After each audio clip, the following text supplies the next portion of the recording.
E o assunto do quadro de hoje envolve gestão jurídica em ambiental. Eu estou aqui recebendo Pedro Puccini Mendes, da empresa GER, Gestão Estratégica Rural, que vai falar para a gente sobre o CAR, Cadastro Ambiental Rural, que embora tenha o prazo de até dia 31 de dezembro, alguns órgãos públicos de ambientais estão fiscalizando e multando propriedades. E por esse motivo, esse é o nosso assunto de hoje. Se você quer participar, o nosso contato é o 67 992 64 7810.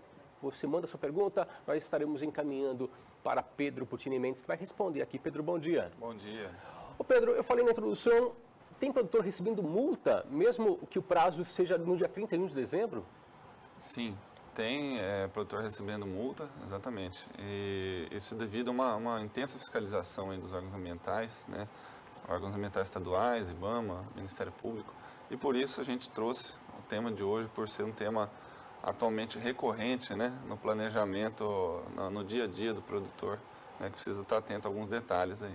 Nós temos perguntas aqui que podem tirar a sua dúvida, você produtor rural, que está nos assistindo nesse momento. Vamos lá para a pergunta número 1. Qual a principal ferramenta de gestão ambiental em uma propriedade rural?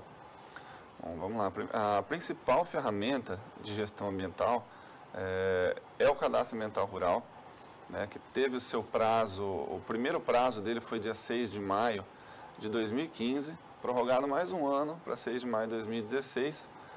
E então houve uma alteração no Código Florestal, em vez de um ano prorrogado mais um, passou para 3 anos prorrogado mais um, só que para 31 de dezembro deste ano. Então o que aconteceu? O prazo passou a ser 31 de dezembro deste ano, podendo prorrogar mais um.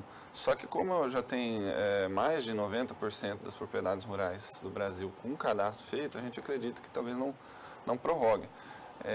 O que acontece?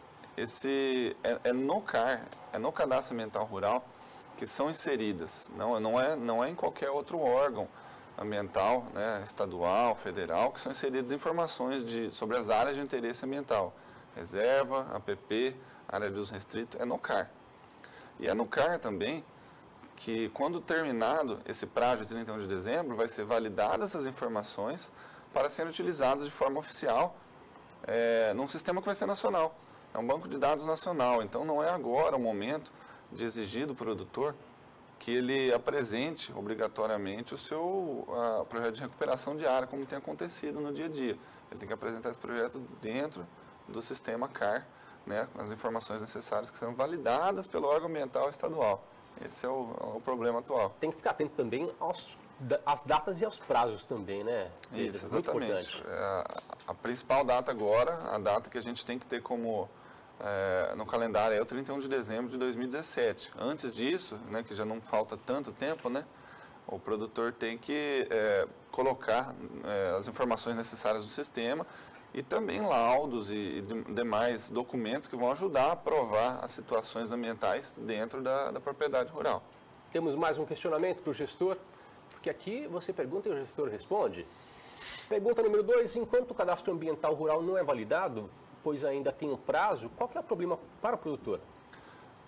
O problema é a recorrência que a gente chamou aqui no começo do quadro, da fiscalização por órgãos ambientais estaduais, por órgão ambiental federal, IBAMA e Ministério Público, que já estão exigindo do produtor rural que ele faça adequação desse passivo ambiental antes do prazo.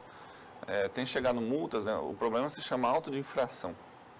Então esses autos de infração são recebidos pelo produtor com multas bem altas, de acordo com a legislação, o decreto 6514, e até embargos de área.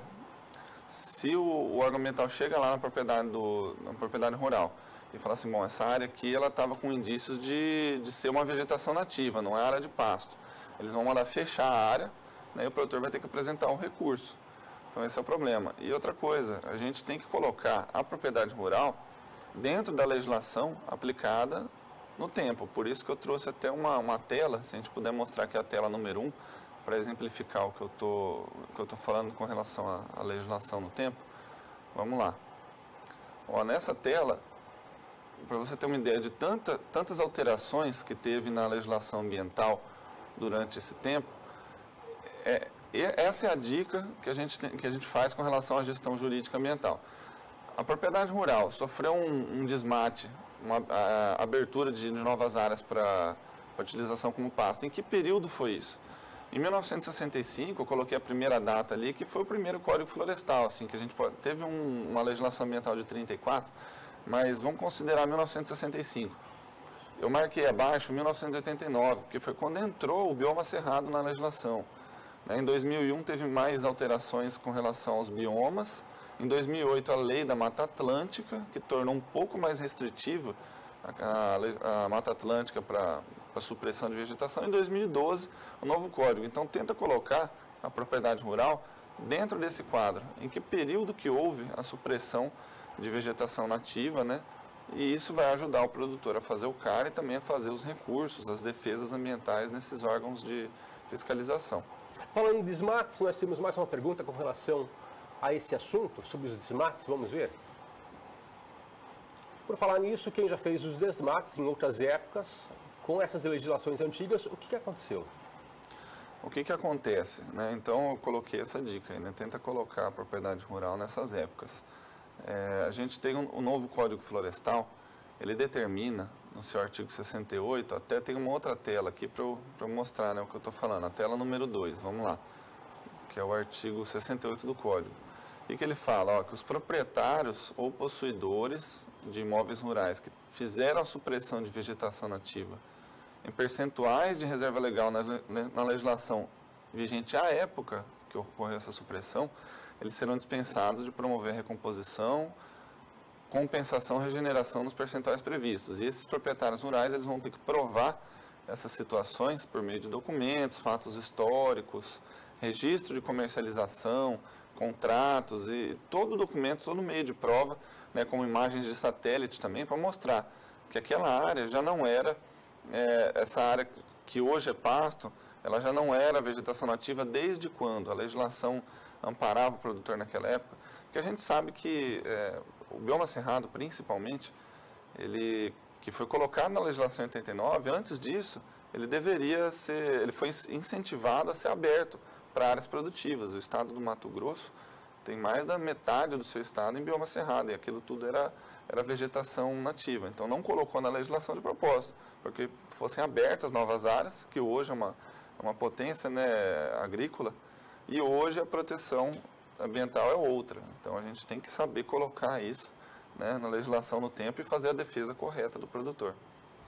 Se você tem algum questionamento, alguma dúvida com relação a esse assunto, quer participar, então manda aqui para o gestor e você o seu contato. Manda aqui a sua pergunta, seu questionamento. O número é o 67992647810. Temos mais uma pergunta. Próxima pergunta fala sobre os recursos, né? Uhum. Existem alguma forma de suspensão ou recurso dessas multas que estão sendo aplicadas ao produtor? Sim, existe, com certeza. É importante observar que cada órgão ambiental possui uma legislação específica, né? Órgão ambiental estadual, IBAMA.